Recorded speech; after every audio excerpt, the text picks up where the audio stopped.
keep that in. G'day guys, welcome back to the Melbourne Strength Culture YouTube channel.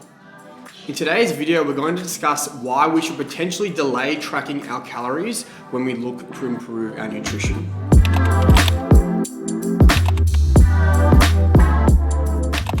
At Melbourne Strength Culture, we are big fans of calorie tracking, and we're not alone in that. Over time, the industry has moved more and more towards pushing calorie tracking on people looking to improve their nutrition.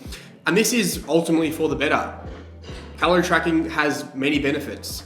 One main benefit would be that it removes the demonization of certain foods. It helps us realize that ultimately trying to improve our body composition comes down to how much food we're eating. And it helps us realize that we don't have to necessarily avoid certain foods in order to achieve our goals, and that ultimately it's just a math equation at the end of the day. It also helps us build a bit of self-awareness as to what it is we are actually eating.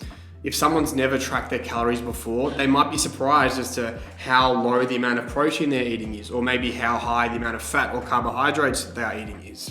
So there definitely are many benefits to calorie tracking.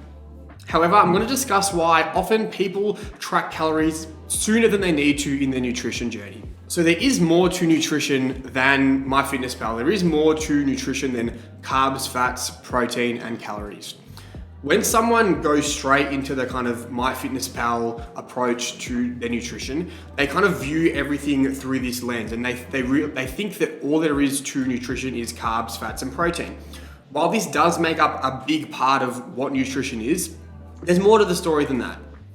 The problem that often arises is that people will try to squeeze any food they can into their macros as long as it fits into their macros, which, yes, can work, but ultimately isn't the best way to go about things. It's probably not the most sustainable method for the long term, and it probably makes us, potentially get towards our goals whilst sacrificing our health along the way. To discuss how we can take a bit of a different approach when we're introducing someone to nutrition, I'm going to discuss the experience of some of the clients that I've started working with recently. These guys have had very limited experience when it comes to nutrition, never been gym members, fairly new to the kind of nutrition and training area. What I've done with these guys is just start with the basics. Have them eat a serving of lean protein at every meal, plants at every meal, so either fruit or vegetables at every meal, and then generally just be aware of how much junk food or fun food they're eating. I'm not telling them to stop eating these foods, I'm just telling them to try and keep tabs on how often it's happening by just keeping a written food diary, not weighing anything, not measuring anything, just generally being aware of the quality of the food they're taking in. On top of that, I've set them sleep goals and step goals. What these clients have found is over a few months, they've able to improve their body composition. The scale is moving in the direction that we want it to, all the while they haven't had to measure or weigh anything. Additionally, they've found they have more energy in their day-to-day life as well as in their training. Now, there may come a time where these guys need to track calories, either because I think it would be beneficial for them given what their goals are, or they might want to. They might have been along the journey and want to take that next step.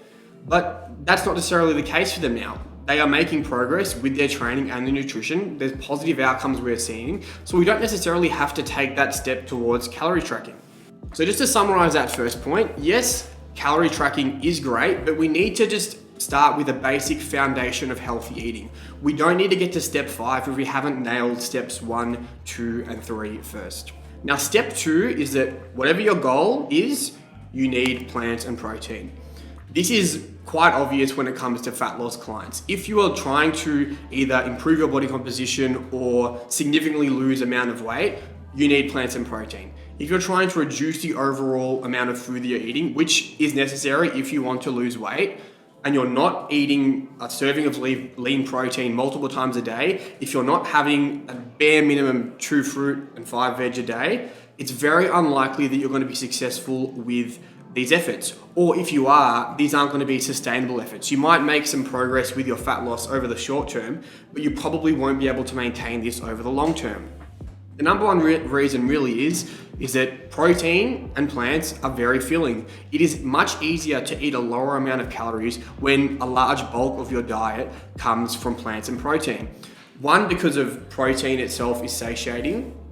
Plants are obviously high in fiber, which literally fills you up. But then two, just the volume of food you eat when you get most of your food from plants and protein, literally your stomach just gets more full. So you just struggle to get more food down versus going for I'm going to try fit macros into my MyFitnessPal. Yes, you're sticking to the calories, but the likelihood of you feeling full via that method, the likelihood of you being able to be successful with that method over the long term is greatly reduced. When it comes to, obviously we're talking about body composition, performance here, but just health at a very basic level, there's a very large correlation between fiber intake and health.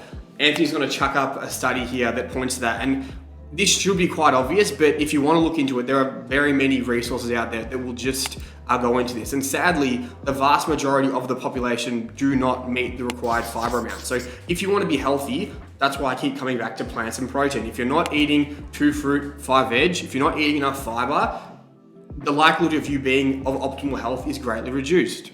On the other hand, we have hard gainers. So we've talked about why plants and protein matters for fat loss clients, but if you're a hard gainer, if you're someone who struggles to put on weight, who has to eat a lot of food to put on weight, you shouldn't probably go straight to carbs, fats, and protein. You should start with plants and protein. You should start with just general healthy eating. If we give you another 500 or 1,000 calories, the likelihood of you adding that amount of food and then making healthier choices when you weren't already making healthy choices to start with is quite low. So we just need to start with that base of healthy eating.